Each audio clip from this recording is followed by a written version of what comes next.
네, 김경수 경남도지사가 특검팀에 다시 소환돼서 조사를 받고 있습니다. 오늘은 김 지사와 드루킹 이렇게 두 사람이 대질 신문을 받고 있다고 하는데요. 자세한 소식 지금 특검 사무실에 나가 있는 취재기자 연결해서 알아보도록 하겠습니다. 자, 최경재 기자. 네, 대질 신문이 이뤄지고 있다고 하는데 두 사람이 같은 공간에서 직접 얼굴을 보고 앉아 있다는 거죠? 네, 그렇습니다. 저녁 식사 이후 시작된 야간 조사부터 김경수 지사와 드루킹 두 사람에 대한 대질 신문이 시작됐는데요. 현재 특검 사무실 건물 9층에 있는 영상 녹화실에서 김 지사와 드루킹이 마주 앉은 채 조사를 받고 있습니다.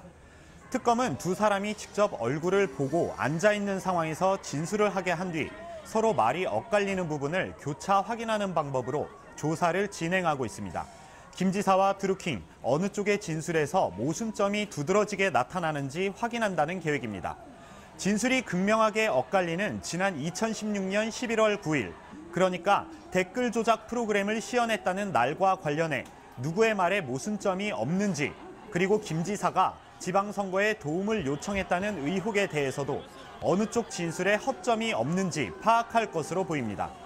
오늘 오전 사흘 만에 다시 특검에 출석한 김 지사는 본질을 벗어난 조사는 이제 그만해주길 바란다면서 특검 측을 향해 날을 세우기도 했는데요.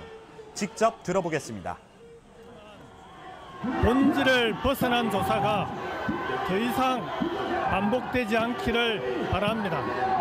이제는 충실히 조사에 협조한 만큼 하루속히 경남도정에 집중할 수 있도록 해주시기 바랍니다. 예, 이제 특검의 1차 수사 기간이 보름 정도밖에 안 남았습니다. 시간이 얼마 없는 만큼 오늘 조사가 끝나면 구속영장을 청구할 거다, 이런 관측도 있던데요. 어떻습니까? 네, 특검팀은 두 번째 소환 조사인 만큼 가급적 오늘을 끝으로 김 지사에 대한 조사를 마무리한다는 방침입니다.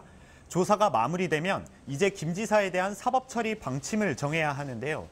구속영장을 청구할 거란 관측이 우세하긴 하지만 아직 특검 측은 이에 대해 아무것도 정해진 것이 없다며 극도로 말을 아끼고 있습니다. 실제로 김 지사에 대한 사법 처리 방침은 특검팀 내에서도 극소수만 공유하고 있는 것으로 알려졌습니다.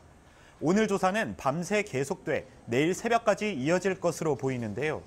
특검은 김 지사에 대한 신병 처리 방향을 결정하는 것과 동시에 드루킹을 김 지사에게 소개한 송인배 청와대 비서관도 참고인 신분으로 조만간 소환할 것으로 예상됩니다.